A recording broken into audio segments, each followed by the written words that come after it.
I've been carving and been an artist. My father was a really good painter, watercolors and oils. He passed away 25 years ago.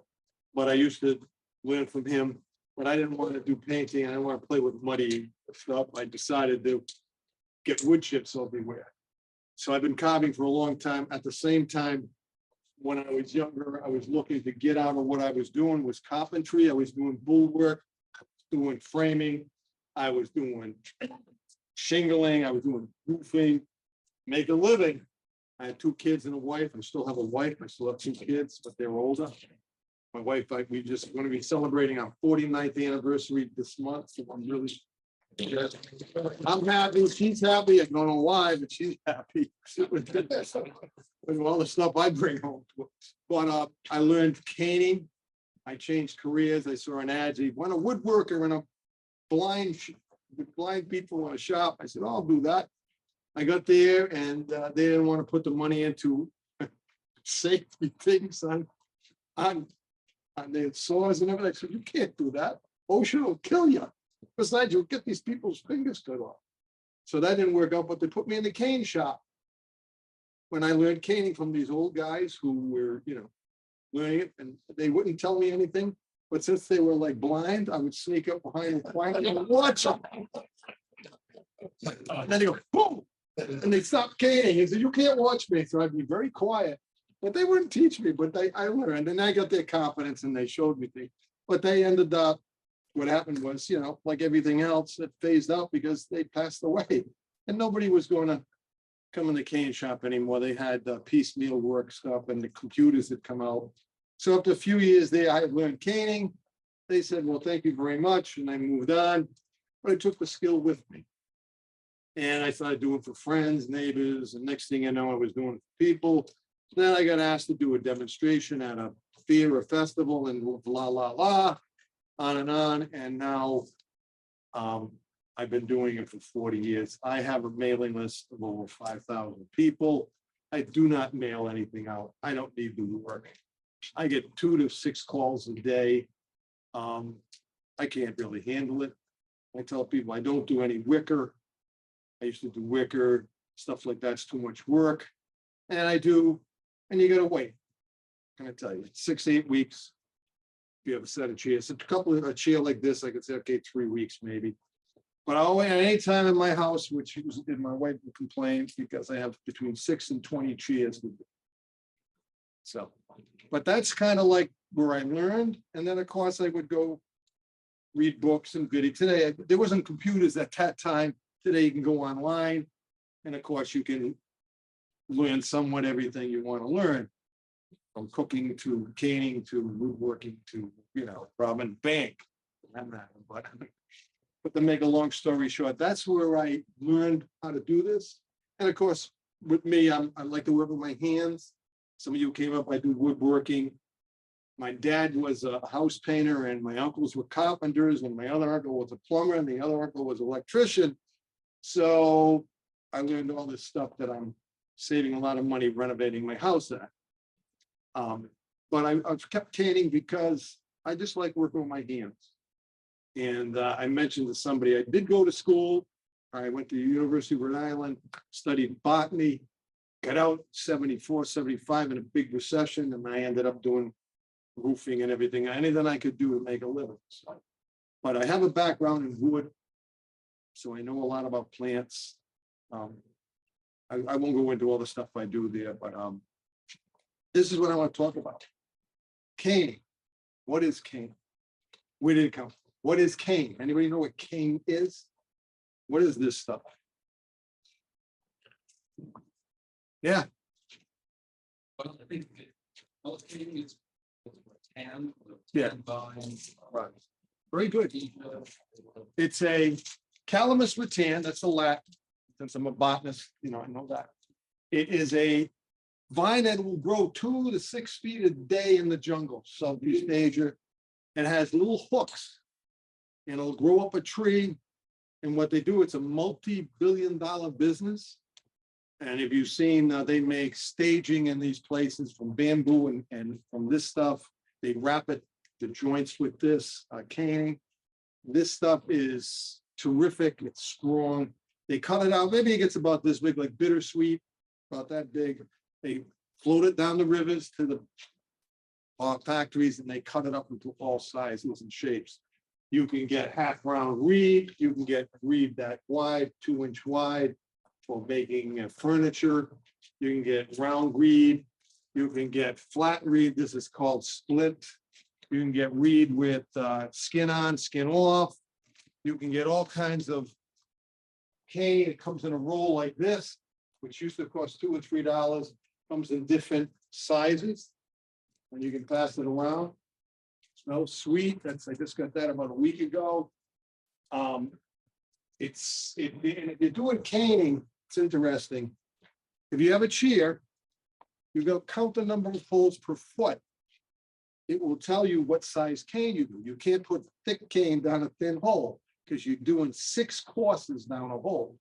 So there's medium, narrow, medium, fine, fine, fine, super fine, and finally carriage cane.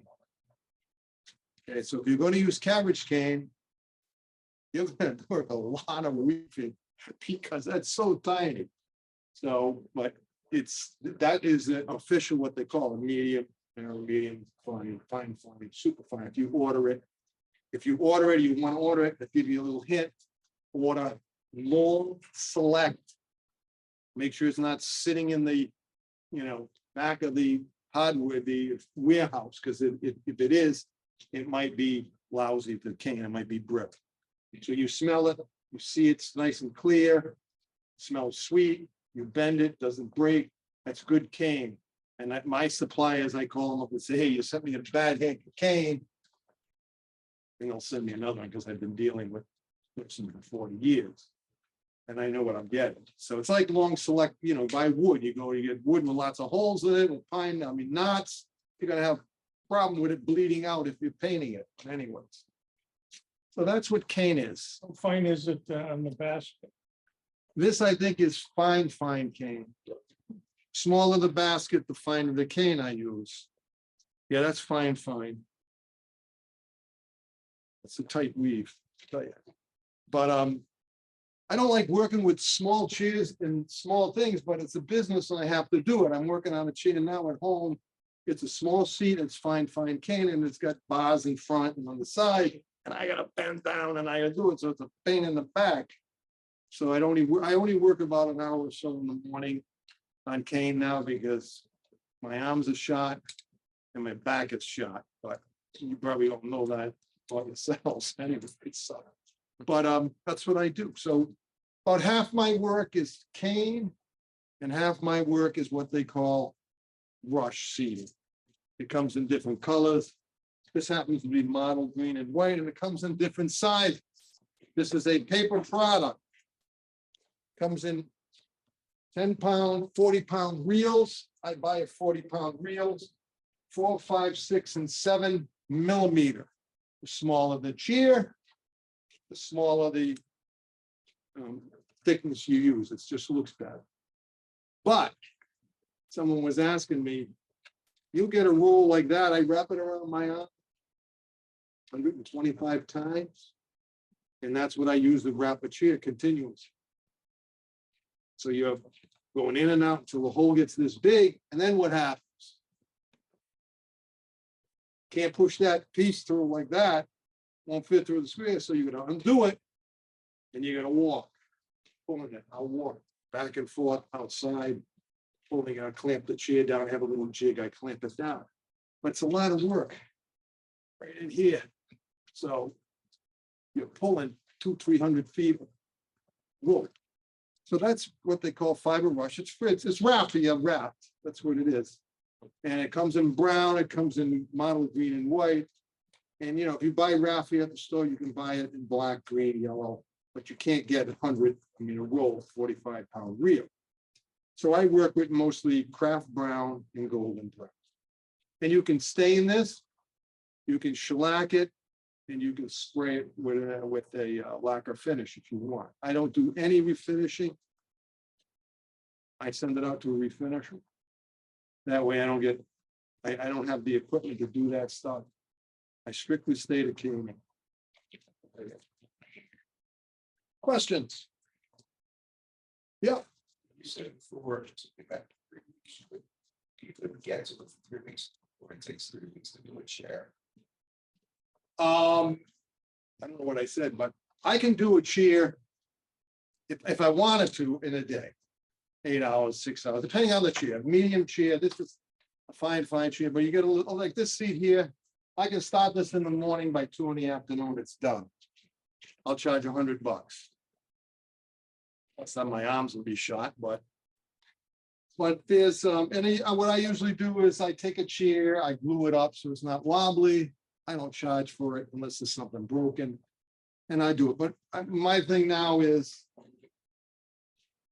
I start it, I let it go, the next day I work on it, and I vary what I do, so I'm not really doing something constantly the same thing where, I woke up last night, my arms were killing me because I was painting. I'm renovating my house, and I just can't work 4 or 5 hours doing this. But that being said, yeah, I can do a cheer. I watched the Patriots win, and I did a cheer. If they lose, I do a cheer. I made money as they don't feel bad. They won, so I'm happy. And my Bruins are doing pretty good too. So my Celtics didn't do well last night. But I did some cheers and stuff. But I usually like came up, let's put it this way, I'm up really early, a couple hours in the morning before my wife gets up. I do my caning, and then later on I do my carving.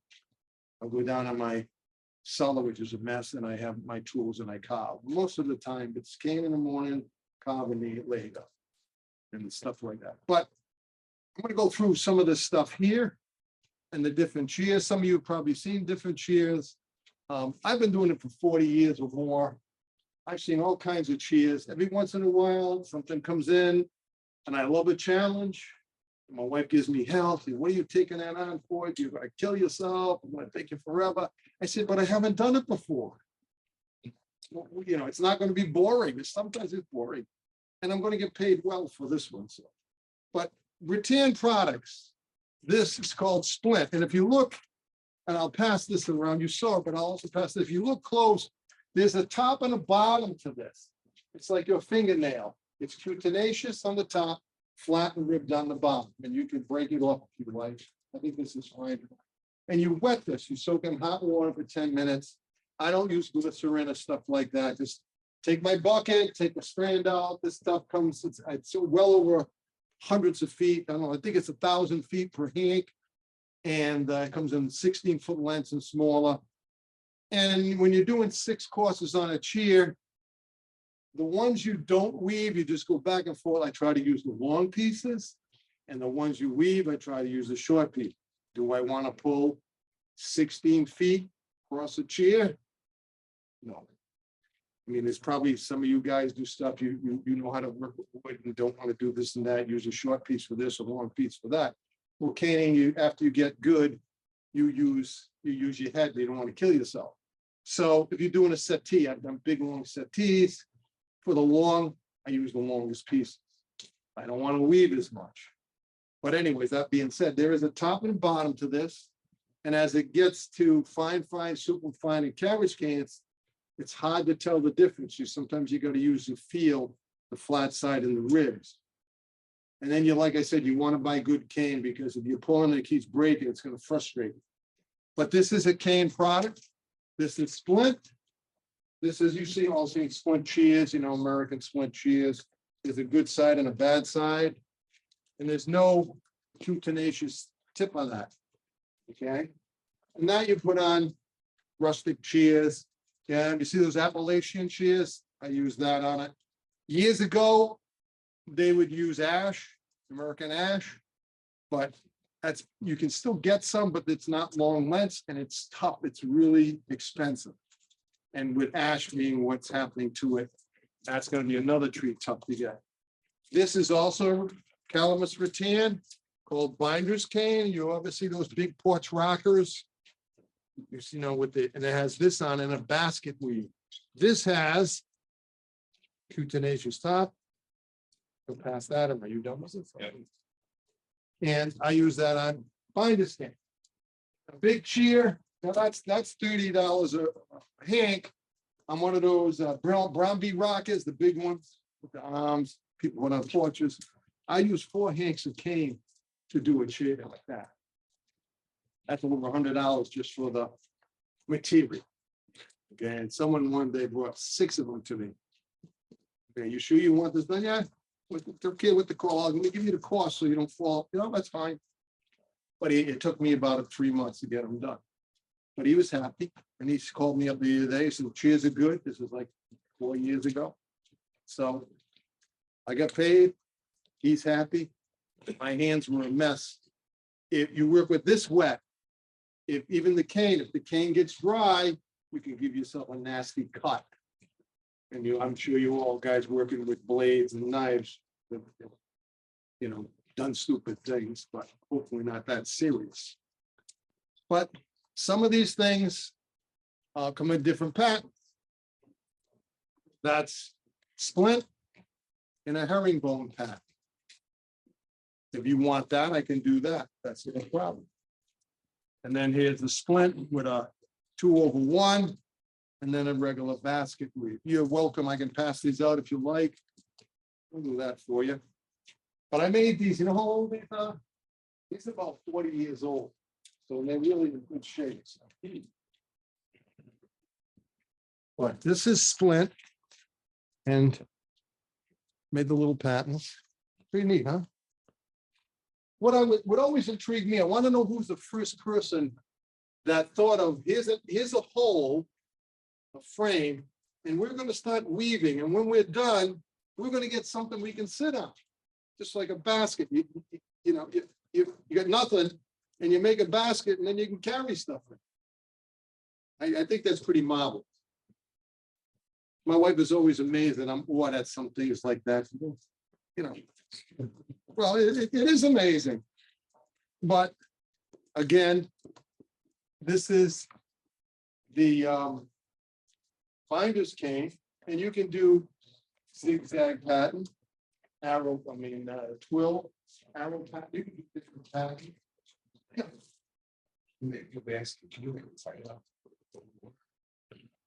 You probably could for like weaving grass or something, pine things, but I don't think that would work. But I've never tried. It's shellac in like water. I discolor it. Yeah. So some of these complicated patterns, you lay that out ahead of time in terms of taking an idea and translating that into a complicated pattern. There's books with patterns. And one lady came to me one day and she was down with Tiverton. And she's like, "Can you do this pattern?" And what's the pattern? So she gives me a sewing book. And the sewing book has got this fancy pattern. Okay. And it was in splint. And it was like, you know, diamonds and all this. I mean, I said, sure. And I had to, she gave me the book. I took a picture of it. I had to get a grid, a piece of paper, get the back of the chair, the seat of the chair, because I had to line up. And I laid it all out and I did it. She was tickled pink. I mean, I charged her for it, but she was happy. But you could, like macrame, you can do fancy patterns with it. I have some macrame books where people on the back of, you know what a Lincoln rocker is? It's a tall back rocker, curled arms, big seat. I've seen patterns of football and baseball, bats in it, and sailboats. You can do that, but it's a lot of work, and you have to lay it out. Yes, you can do that, but you have to think, and you have to know what you're doing.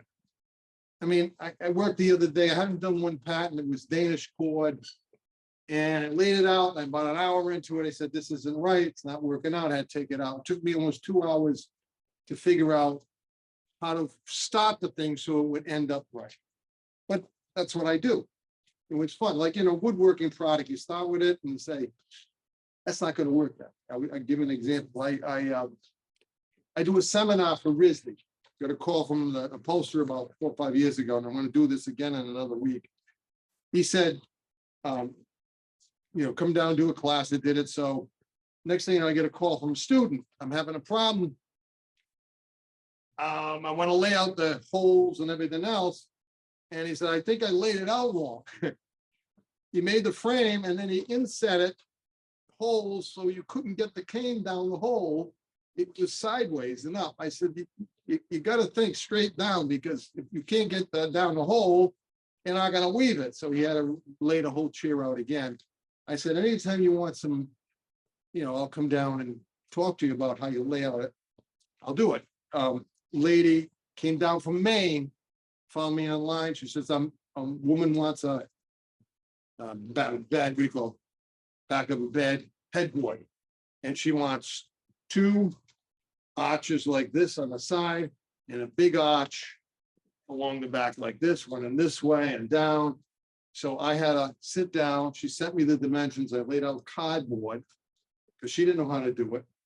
And we worked together. And I said, well, I'll show you, but if you want me to do it, it's going to cost you. So that's fine.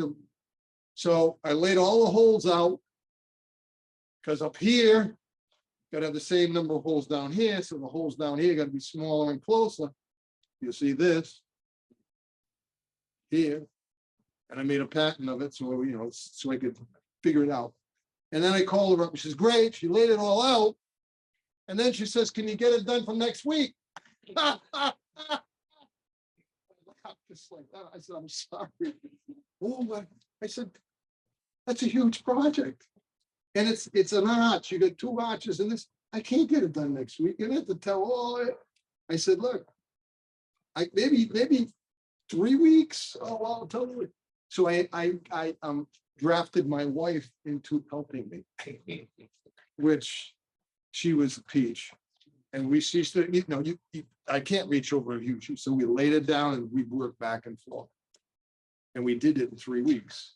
But I should have told the lady when I started, don't come to me and say you want it 3 weeks.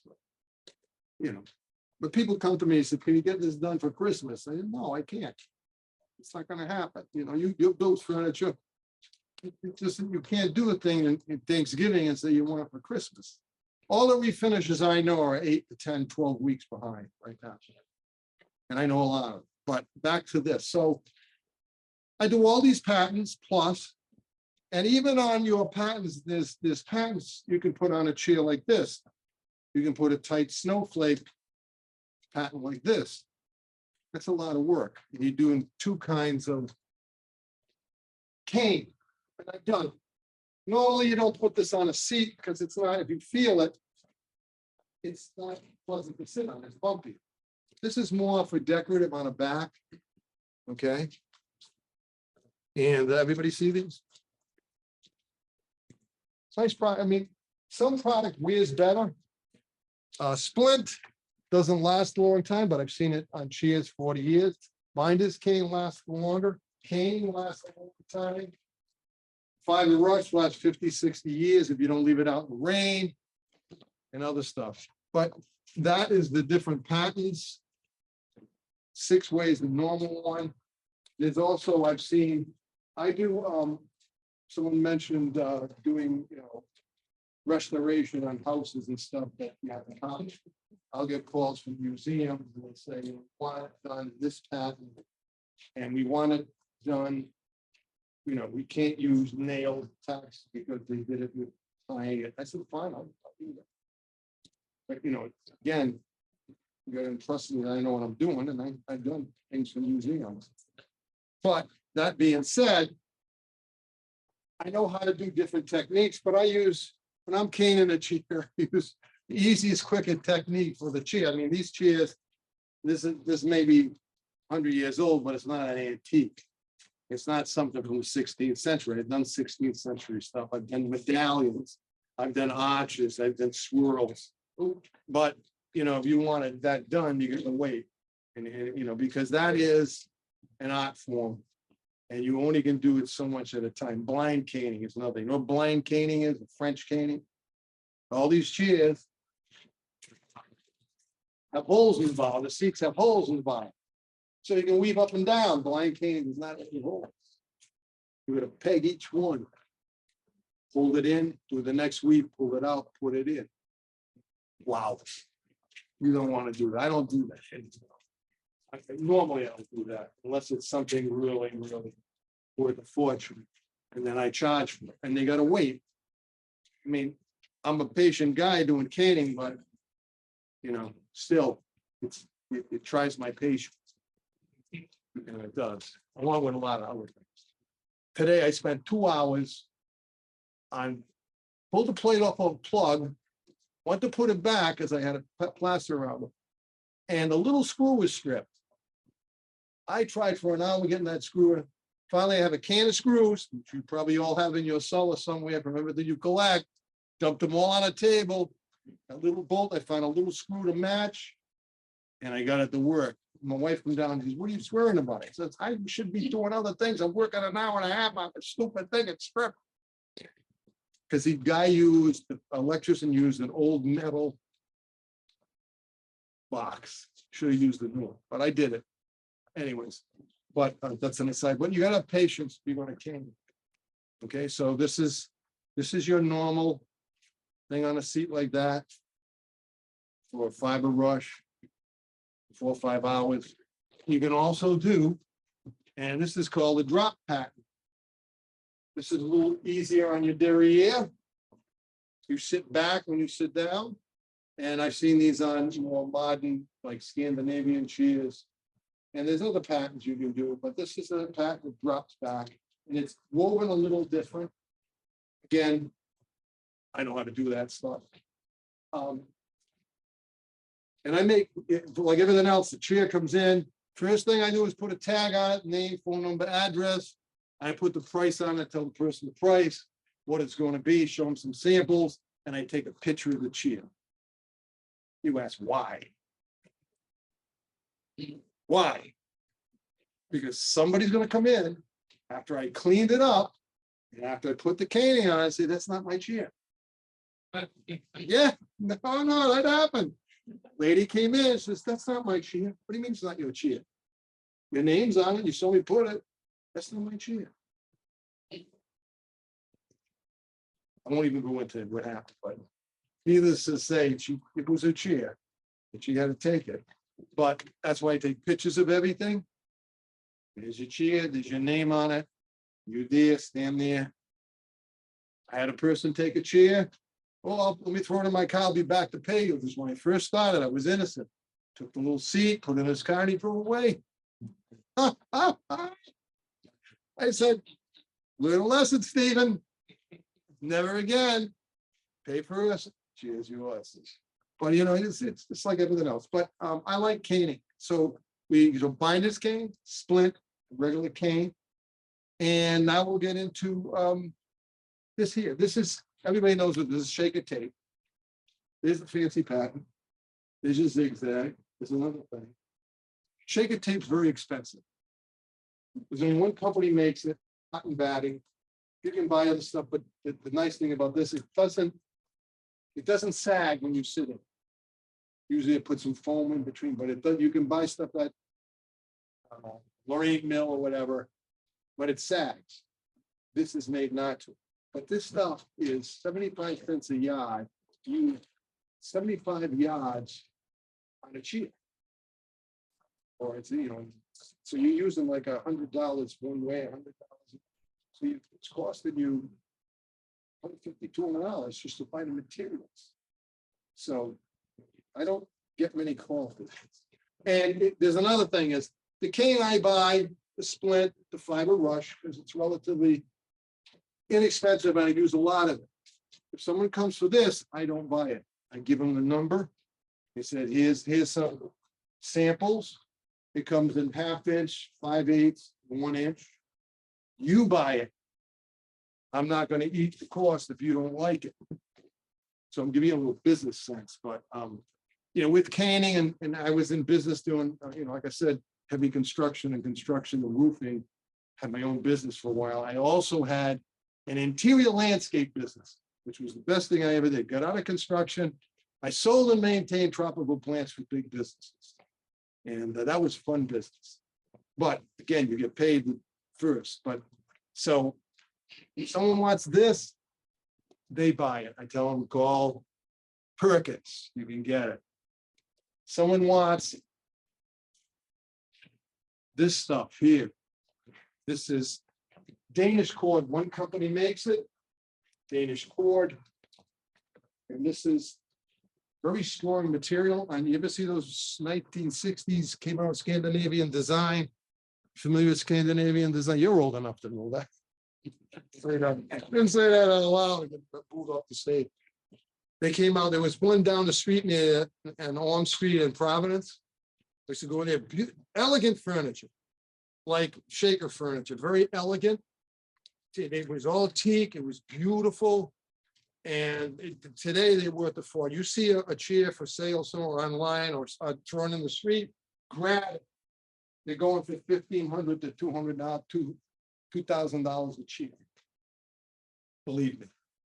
But that's what they use, Danish cord, and it's very expensive. It's funny, I won't do Danish cord for 2 years, and all of a sudden I'll have 3 or 4 chairs come in, or sets of chairs come in a month. 2 months ago, a lady came with big, set round thing, and I did that. It cost $400, and then another came with this, this long sofa type thing. And then I won't see Danish cord for another 2 years. Or then all of a sudden, last summer, someone brought me a set of 6. Oh my God, that's a lot of money. I said, here, go online, look at your chairs, seeing what they sell for. 2 days later, she said, oh my God, oh my God. I said, well, she asked me if I wanted to buy them. And I said, look, what do you want? Well, give me $100 for them. I said, listen, go online first. Because, I don't want to take advantage of people. There's no advantage of doing that at my age now anyway, so the hell with it. Say, go online, and now you come back and say you want to sell them to me $100, I will give you $1. So she's, well, thank you, like they're going for $1,500 a chair, which upon she says, do it. So I made my money that way, yeah. See, this other. There, you said it was a paper product. Is Danish cord also? Yes, that's a finer product. This is raffia, basically. This stuff here is a tighter weave. It comes with what we call laced and unlaced. Okay, this is unlaced. It's flatter and smoother. It's easy to work with. One time I got the other type by mistake. I said, never use this again. Too much. It's too hard to pull through. When you pick this is nice and soft and flat, it comes right through when you pull it. You're pulling a lot of, as you're weaving a chair, you have it out there. The thing, where is it? Who's got it? The Danish cord. Do I have it? No, it's out. The pattern, when you're weaving this, as you're working down the chair, it's getting tighter and tighter and tighter to pull. And it's really tough on your. I think you could. Yeah. Think cord has it about.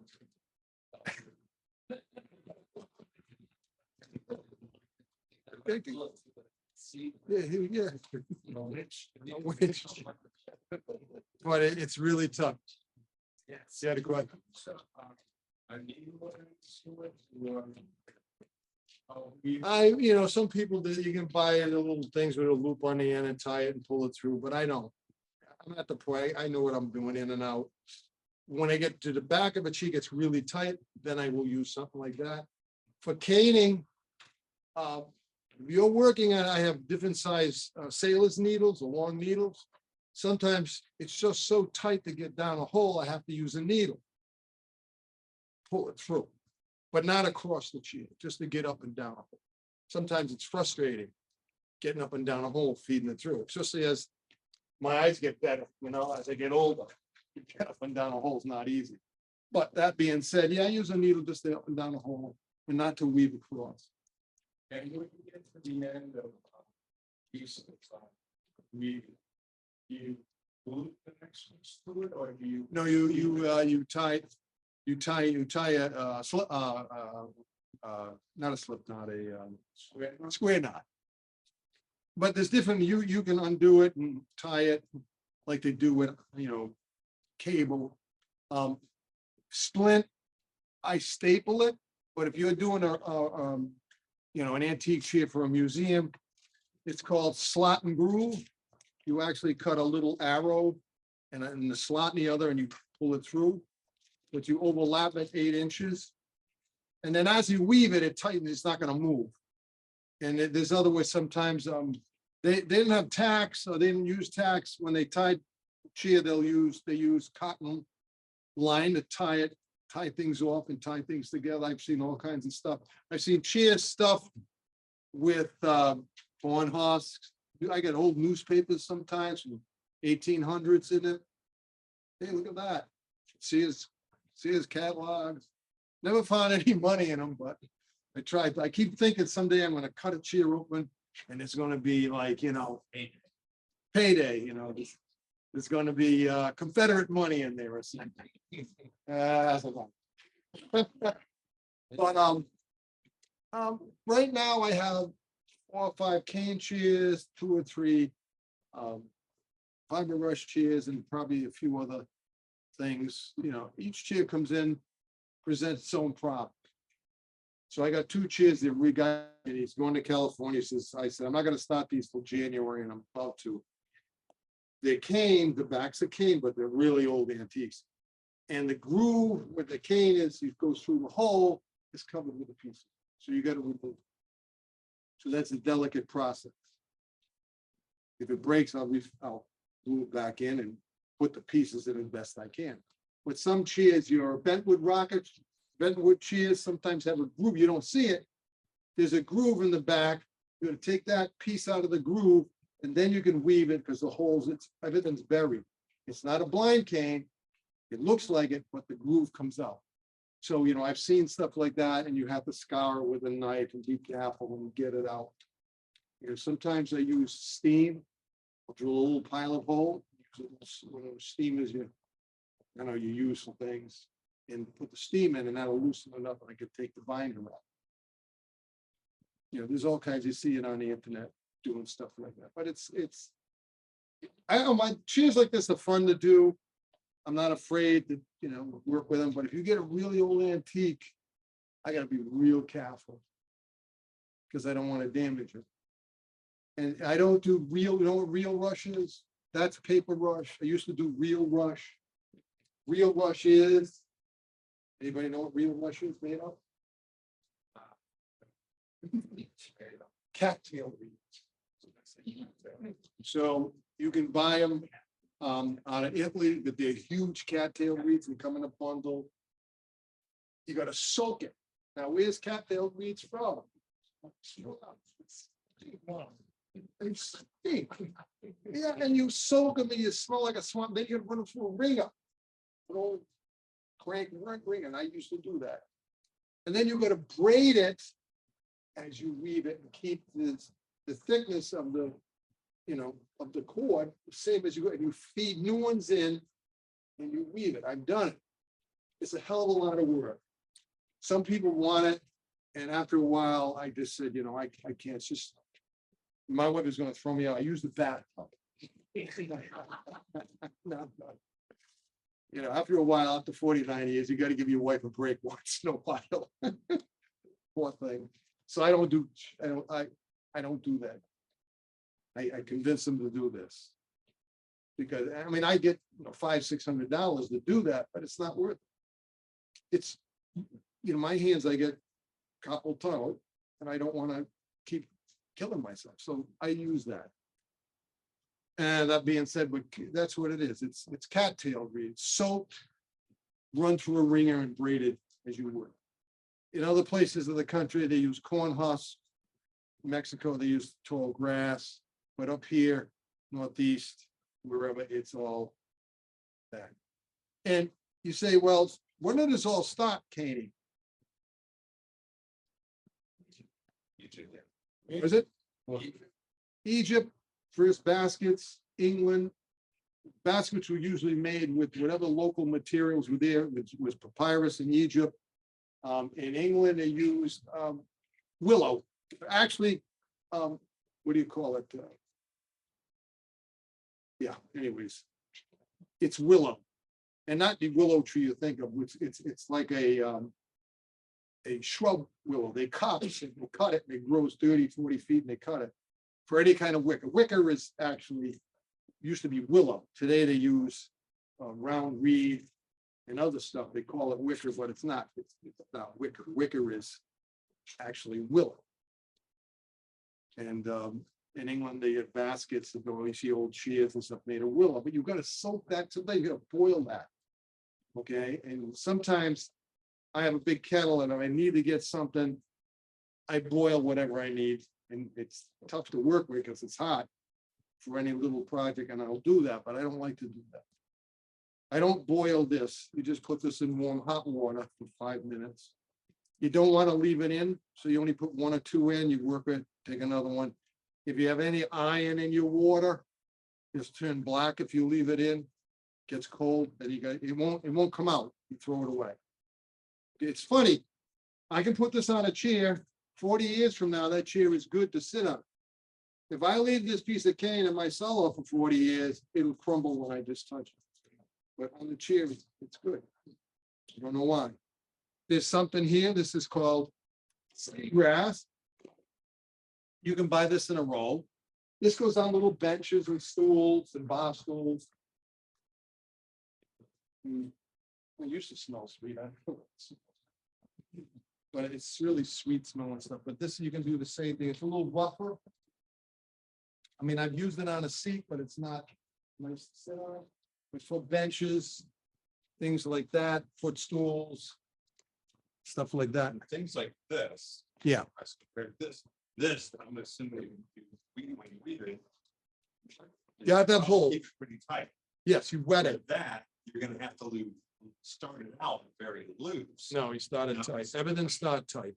If you leave it loose, it sags. I mean, this stuff, I wet that too. You Right. wet that, you pull it tight. I mean, I don't yank it, I pull it tight, hand tight. Because you want it tight, you don't want it to sag. This you soak, it expands 3 or 4%. You pull it tight. I don't mean yank it because you'll break it. Put pegs, you peg each hole as you, well, at least the ends, as you go, you peg it. And then as you weave it, it starts to hold. But if you have an end, you really don't want to pull the peg out. If you do, you got to pull it tight again. Sometimes you go up the hole with this and down a hole with this 2 pieces, but no, you work with it as tight as you can. I had one lady I was teaching class and I said, what are you doing? After about 5 watched them. Well, you got to leave it loose. I said, because you're weaving. Oh, I said, if you do that at the end of this class, your chair's going to piss. You pull it tight. Yeah. I know you said that the shape and material is very expensive. Yes. Is that easy to read? Yeah. Simplicity goes, because it looks like it's. I love it. Bring me a chair, give me the material, 2 hours later, I made $100. That's more than the 50 cents an hour I get for that. But I mean, it's nice, but when you buy, it's like wallpaper. When I buy it, I tell the people, don't give me a half a roll or something, because when you give me the other roll, when I need to finish, it's not going to match. Like wallpaper, you want to buy double rolls in the same lot, or else you're going to be doing it. So that shade is different than that. Same with this stuff. I hate that you get a roll and then all of a sudden it ends. There's some new stuff and it doesn't match. I get so mad. I want a full roll that's not pieced. Again, these are things you learn as you go along and you say, oh boy, didn't think of that. Also, are you coloring that, or does it come in colors? No, it comes in colors. Okay. Yeah, nice. And it's color fast. It's color fast. So you don't have to worry about it. Is this the stuff? Same stuff. But I mean, there's only one company making it, so it's like Danish cord. I can't hunt around for Danish cord for a wholesaler because it doesn't exist. I gotta buy it through retail. Woman gives me a break anyways because I buy a lot of it.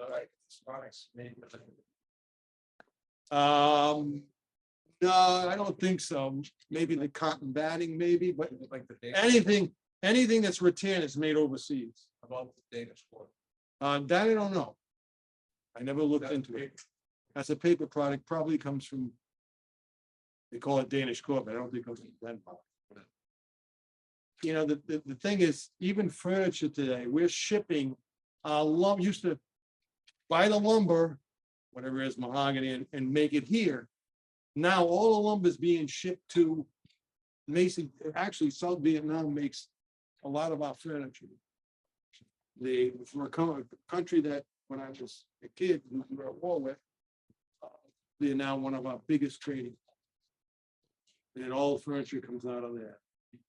We send them all this lumber there and it comes back. I have a friend of mine, he was in the bronze, statuary. And finally, he says, I'm just gonna ship everything to China. He went over there, showed them how to set up foundries, that they were lousy at it, but after 5 or 6 years, they got the hang of it. It was cheaper for him to send a huge thing over there to be cast and bring it back than it was for him to do it here. What can I say? Nobody in China wants to come here and do this stuff. I'm safe. So, Danish cord, different here's a nice zigzag pattern. This is a lot of work. You feel how tight that is. But the other thing is, if you're tired and you do this and you make a mistake and you don't see it, when you look at it, you're gonna see it. And the lady's gonna see it. She's gonna say, what the heck is that? So I did something the other day, I was getting tired, and I did 4 or 5 rows, and then my wife said, what are you doing? And you see, what's that? Oh, tells your wife's gonna point it out to you. Thank you, Martha. I'll take it out, because I had to. I never, So I stopped. When you get tired, when you're doing stuff, you gotta count. And I can count to 3. After that, it gets a little heavy. So you drop match 3 up. You're always counting up. 2, 3, or 4. You don't do more than that usually on like splint, something like that. This is over 3. This is over 1, 2, 3. If you go over 3 or 4, then it's not as tight. But if you got a big seat, like on those Bromby Rockers, and you're doing this, it's just a lot of work counting. And it gets tighter and tighter, and your fingernails are getting ripped up. My manicurist gives me hell. What are you doing? And then, of course, the easy thing, people call me, yes, bring it up. My minimum charge is $100. And there's all kinds of, this is called press seating. This is the radio pattern. This is your regular 6-way pattern. And there's all kinds of patterns. There's closed press. Like this. It comes in, you can get it. Again, you can get the cane. This is closed press. You can get the cane in smaller holes, larger holes like this. Anybody else want to see this? You can do it. There's different patterns. That there's nice chairs. They're rosewood chairs. They're kind of modern, but all the backs are done with this. The road. This is press. This is an open press. That's closed press. There's 6-way pattern. There's a radio pattern, they call it. And there's other patterns. And they also make this. This is rattan. They also make it as a paper product with the fiber in it, so it's even stronger, but it's paper. And you can stain this stuff. You can't. You got to spray on a lot. But there's rosewood chairs that are very, very simple. They're beautiful, and again, they're also very expensive. And the backs are done with this, and they're very modern. So no, yeah, it's not going to be strong. I see. But the other one's strong. The 6-way pattern that comes in sheet. There's a groove in a chair. If you get a chair with a groove, that's going to be press seating. I've seen people convert holes, make a router, and a groove. If you cut a groove where the holes are, that chair is going to be weak. The wood is going to be weak. Because now you got a groove and you got a hole. And if you want to do that, put it on the outside of the hole. But still. And then I've taken chairs that were converted to press seating and I rebuild the holes through the back of the behind the piece of wood. Rebuild the same holes and it goes back to the original. Not something I like to do, but some people ask for it and they charge me. But it's easy. Lady called me the other day, they got these modern chairs, they're brown. Yeah, bring them up, I'll do them. It's press cane, $100 a chair.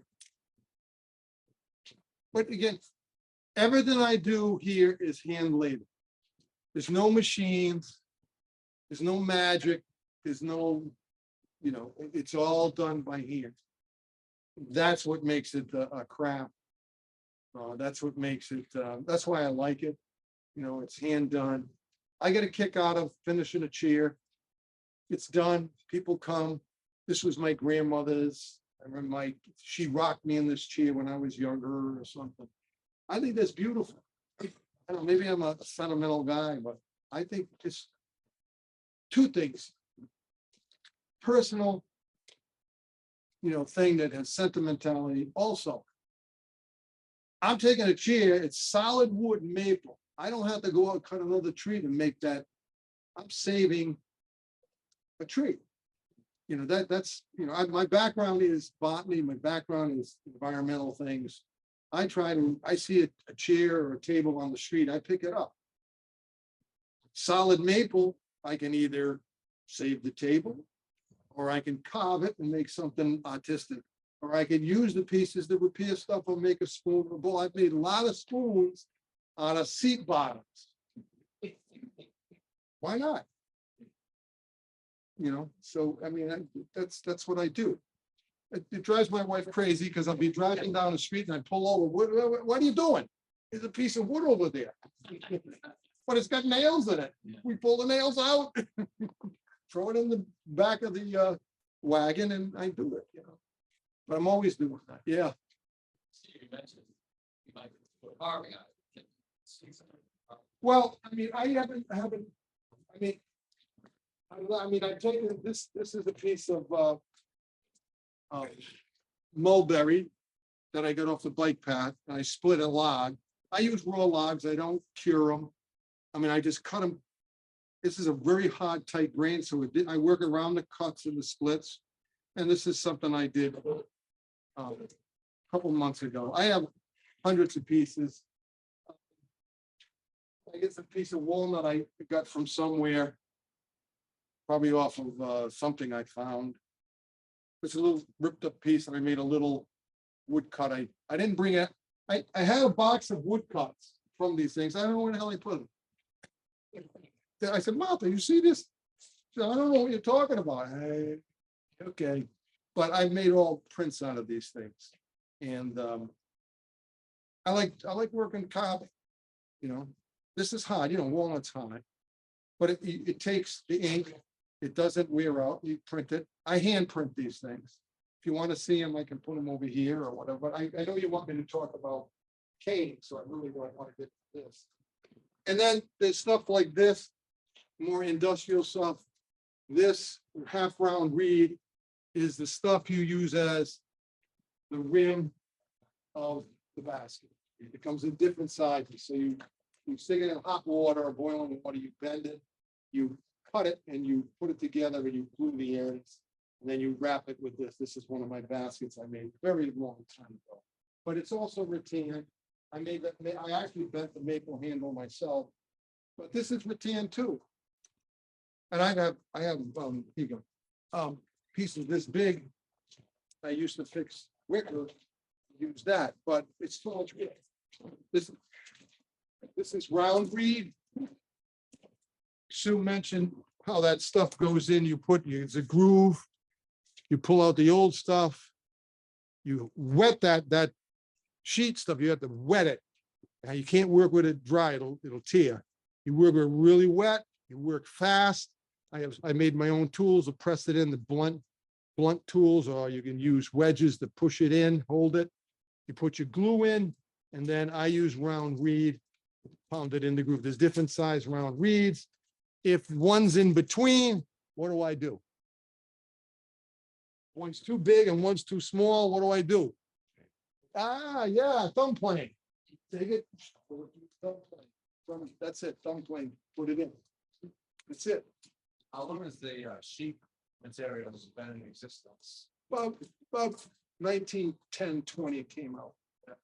Everything you gotta understand that there was no caning until the China trade began. And then industrial, it came in because this is all machine cut.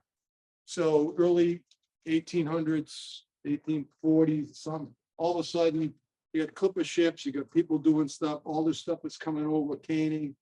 All this product is coming here and they said, what do we do with it? Bentwood out of Massachusetts, what's the name of the company, but it's, you know, it's famous, all the Bentwood stuff. Use the cane on ice cream chairs, you know, the ice cream chairs, Bentwood ice cream chairs. And other chairs came out, all those chairs from the 1800s, Applewhite, you know, anything like that came out and they were using cane because there's a product and they said, well, what can we do with it? Nantucket light ship baskets, they got this stuff, they could go out and, you know, go out fishing for months and sit there when there's no fish and they weave baskets for their girlfriends back home. That was tradition. So all this product wasn't here earlier, though ash was here in the early 1700s. The Indians did it, made ash. They also made, you know, grill things by burning out stuff, which is hard to do. But as soon as they got this stuff from China, then it just took off. You know, yeah, Yeah, mentioned the ash, the passing parties, and in these products, yeah, they still make the ash, mix and wash it, the loggers laying on the ground. I- Beating. yeah. Another Oh, big stick, and then the stuff peels off. and Yep. Perfectly straight strips. They do. I've tried it. They use brown ash instead Brown of white ash. ash. All I can tell you is not for me. Yeah, he's right about them. I mean, I pound, other than I carve those things, I carve, it's all hand done. Until I get to a point where I'll use a grinder to polish it or something. It's all hand done. I've tried pounding ash, not for me. I've used ash. If ash is good, it's fine. If it gets splinty, you get full of splinters. Ash, but I mean, in the American Indians use long needle pine, especially out Midwest. They use seagrass. I mean, that takes an immense amount of dexterity. How do you put it? Patience and knowledge. I mean, you know, I mean, it took me a while to learn caning. You know, to be honest with you, I wasn't, you know, they finally got the confidence of these people. And then when I would do something, the guy would say, this guy can't see, he's feeling around you, he did that wrong. What? No, look, I did it wrong. And it, you know, I did this and I was learning it, and I was struggling. I went home and I thought about it. Then one day it just clicked. When he said, first course is this, second course is this, third course is over the second, under the first, blah, blah, blah. What are you talking about? What are you talking about? Then all of a sudden, click. Then after that, it was like, I mean, I teach classes and I tell people front to back, back to front, first course, second course, side to side, over the first, no weaving. Now you can do a six-way pattern in many different ways. I've tried every different way. The blind use the way I do because they can't feel the other way. There's too many strands. Third course, front right to left rear. Over the second, under the first, over the second, under the first, on the diagonal, step, step, step, step. Fourth course, no weaving. Nice, over the whole thing. Then I won't go into the rest. You know, it's a little complicated. Fifth course, side to side. On the front side of the second, down between the second and first, and up over under the third. Okay, so what am I talking about? When the people go, whoa, whoa, whoa, well, let me show you. Okay, because it's a hands-on thing. If you want to learn caning, it's a hands-on.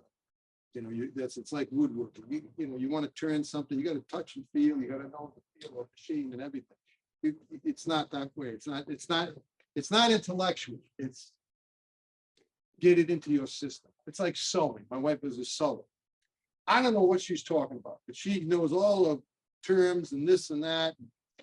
And how the different stitches, I forget it, but she, you know, it's just, she learned it as a kid and she's kept it up. So.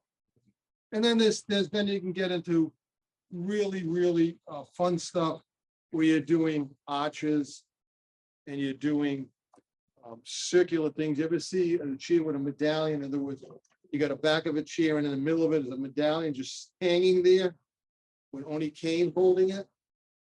Okay, I've done that. Really difficult. And like I said, I'm a fool for a challenge. I said, I'll do this. Guy came to me, he comes in this beautiful car, some kind of Rolls Royce or something, he's Italian. Comes in and I said, you do caning? Yeah, I do this. I got this chair. So it's a 17th century hand carved Italian chair. Boy, it was just like, wow. I love that. It was, he says, could you do this pack? And it was torn, it was a medallion. I never did this. Yeah, I can do it. Yeah, I can do that. Of course, my wife comes and I said, what the hell are you doing? I said, well, I never did it. Why did you take it? I never did it. What else do you want me to say? And I studied it, I looked at it, and I knew how to set it up. You got to clamp it, so it's centered. We do one this way, this way, this way, then this way, so it holds. And then you weave it, and then you circle. And you adjust them. It was a lot of work. But when I was done with it, I took myself out to eat. I took my wife out. See, honey, I got paid well for this chair. But it was fun. I mean, this, like everything else in life, I'm a guy that I don't like just doing the regular stuff. I do it, I'm living at it, not a living, I make money. But I really like that stuff because there's not a lot of people in the world that can do that. And that's what I like. I mean, I found, like I say, Ma, if I was a football player, they paid me what, as my expertise was with caning, what these guys make on the field, they would be paying me $100,000 a year. But they don't do that for caners. They don't do that for woodworking. Anyways, there's some books here, like they Experience Caner, which shows you how to do snowflake patterns and other stuff. I have all the books. I have other stuff. There's a Caner's Handbook. That's probably the best thing that teaching a young girl. She's 42. This is probably the best book for caning. Gives you all kinds of patterns and stuff. You're welcome to come up and look at these. These are my Bibles of caning. But I mean, I go to antique places and I find books, I buy them. But I see patterns. Macrame, I buy a lot of things in macrame because they show you how to do patterns that are not normally done. And I've done some. So we've covered most of the materials that I've used. I've done strapping. People brought me some wide strapping on some chairs, and I did it. You had to get underneath, and you had to use a stapler to hold in. Don't like to do that, but I do it. I'm not an upholsterer. But this is what caning is. Caning is actually this, but I do everything.